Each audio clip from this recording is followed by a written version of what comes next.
One drone. That's all it took.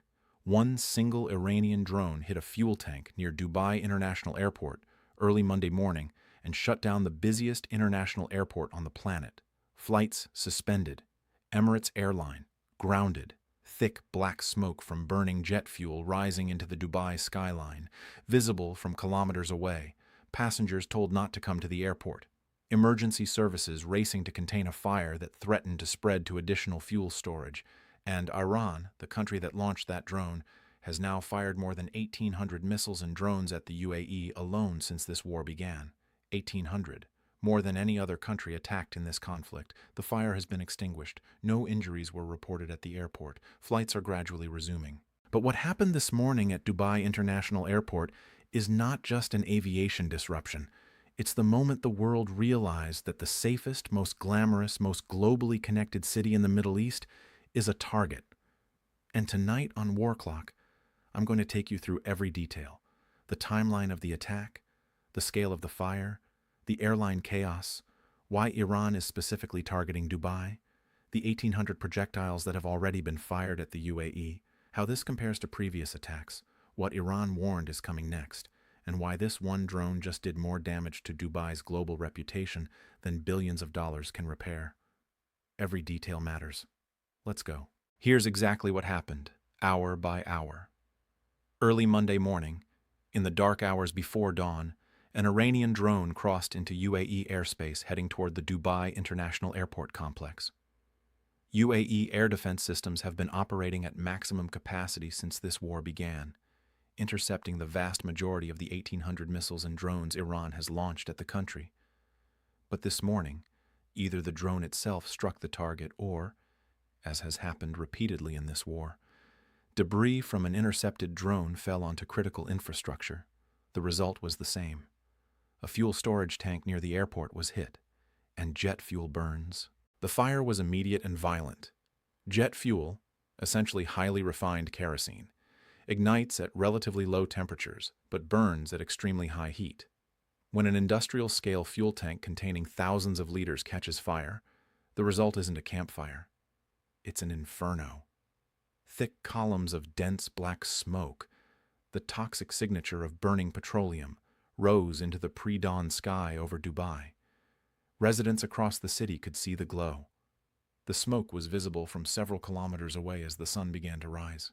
Emergency services, fire crews, hazmat teams, civil defense forces were dispatched immediately to prevent the fire from spreading to adjacent fuel storage facilities, aircraft maintenance areas, and terminal buildings. The Dubai Civil Aviation Authority made the call that nobody in Dubai's government ever wanted to make. They issued an official statement through the Dubai media office on X, quote, Dubai Civil Aviation Authority announced as a precautionary measure the temporary suspension of flight operations at Dubai International Airport to ensure the safety of all passengers and staff. Temporary suspension. Those two words carry enormous weight when they're applied to an airport that handles over 80 million passengers per year, making it the single busiest airport on Earth for international passenger traffic. DXB is the home base and primary hub of Emirates airline, one of the largest, most profitable, and most recognized carriers in the world. Emirates operates flights to over 250 destinations across 6 continents, and virtually all of them connect through Dubai. Emirates responded by announcing the suspension of all flights, all of them, not some routes, not selected destinations, all flights. They urged passengers not to proceed to the airport. Don't come. Don't drive there. Don't show up at the terminal. The airport is closed. Your flight isn't happening. Think about what that means on a practical level. Monday morning is one of the busiest travel periods of the week. Business travelers heading to meetings in London, Mumbai, Singapore, New York, connecting passengers from dozens of feeder flights routing through Dubai to their final destinations. Families, workers, students, thousands upon thousands of people who plan their day, their week, their business trips around flying through Dubai, all suddenly stranded. No flight, no information, no timeline for when operations would resume. And this wasn't the first time. This is the part that transforms a single incident into a pattern that destroys confidence. On March 11th, just 5 days ago, 2 drones crashed near Dubai International Airport, injuring 4 people. 4 civilians hurt by drone strikes near the world's busiest airport less than a week before a fuel tank fire shut the entire operation down. The March 11th incident was treated as an isolated event. Monday's fire proves it wasn't isolated. It's a sustained campaign. Iran is repeatedly targeting the airspace and infrastructure around DXB, and each attack gets closer to causing catastrophic damage. Now let me put this in the context of what Iran has been doing to the UAE since this war started, because the numbers are staggering. Iran has launched more than 1,800 missiles and drones at the United Arab Emirates during this conflict. 1,800. That is the highest number of any country attacked. Higher than Israel, higher than Saudi Arabia, higher than Bahrain. The UAE, a country that didn't start this war, didn't attack Iran, and has tried to maintain diplomatic relationships with Tehran, has absorbed more Iranian firepower than any other nation on Earth. UAE air defense systems have intercepted the vast majority of these projectiles, a remarkable feat of military engineering and operational endurance. But intercepting 1,800 incoming threats over 16 days means the defense systems are operating at the absolute limits of their capacity. Every interceptor fired is one fewer in the magazine. Every radar operator is exhausted. Every battery is being stressed beyond peacetime operational parameters. And Iran keeps launching, wave after wave, day after day, night after night. The human toll in the UAE has been mercifully low compared to the scale of the bombardment. 6 people killed since the war began, 4 civilians and 2 military personnel. The 2 military deaths were caused by a helicopter crash due to technical failure, not combat. But the low casualty count is a testament to the defense systems, not to Iran's intentions. 1,800 missiles and drones were not launched with the goal of missing. They were launched to kill, to destroy, and to terrorize. The fact that most were intercepted doesn't change the intent. It highlights how thin the margin of safety actually is. And that margin just failed at Dubai International Airport. Whether the drone struck directly or debris from an interception caused the fuel tank fire, the result was the same. The world's busiest airport shut down, and the margin will fail again. With 1,800 projectiles already launched and Iran's Media Operations Center warning that further attacks on Dubai and Doha could follow in the coming hours, it's not a question of if, but when. The Dubai government confirmed the fire was extinguished, and no injuries were reported at the airport. That's the good news.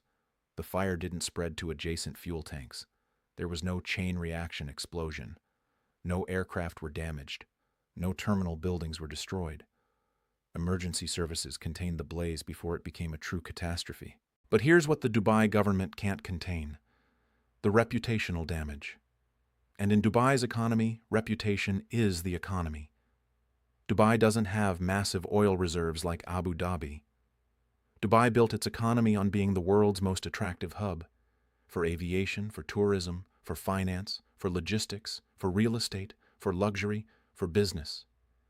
Billions of dollars invested over decades to create the perception that Dubai is different from the rest of the Middle East. Modern, safe, glamorous, untouchable. That perception is now fighting against images of black smoke rising over the airport, against headlines reading, "Dubai Airport shut down by drone strike," against travel advisories from governments around the world. Australia has already ordered all citizens to evacuate the entire Middle East. The U.S. State Department has issued warnings. Airlines are canceling flights. Insurance premiums for Gulf aviation are skyrocketing. And every potential visitor, investor, business traveler, and conference organizer is doing a simple calculation. Is Dubai safe enough to risk my life, my family, my employees, my event? The answer this morning, when the world's busiest airport was on fire and Emirates had suspended all flights, was clearly no. And the economic ripple effects extend far beyond aviation. Dubai's position as a global logistics hub depends on reliable airport and port operations. Jebel Ali Port, the largest port in the Middle East, sits in Dubai. Iran has already warned it considers Jebel Ali a legitimate target. If both DXB and Jebel Ali are disrupted simultaneously, Dubai's entire economy grinds to a halt. No flights in or out, no cargo in or out, no tourists, no business travelers, no trade. Dubai becomes an island, surrounded by war, cut off from the global networks it spent decades building. The Fujairah port fire on Saturday showed Iran can hit UAE oil infrastructure. The Dubai airport fire on Monday showed Iran can hit UAE aviation infrastructure. The confirmed strikes on hotels showed Iran can hit UAE hospitality infrastructure.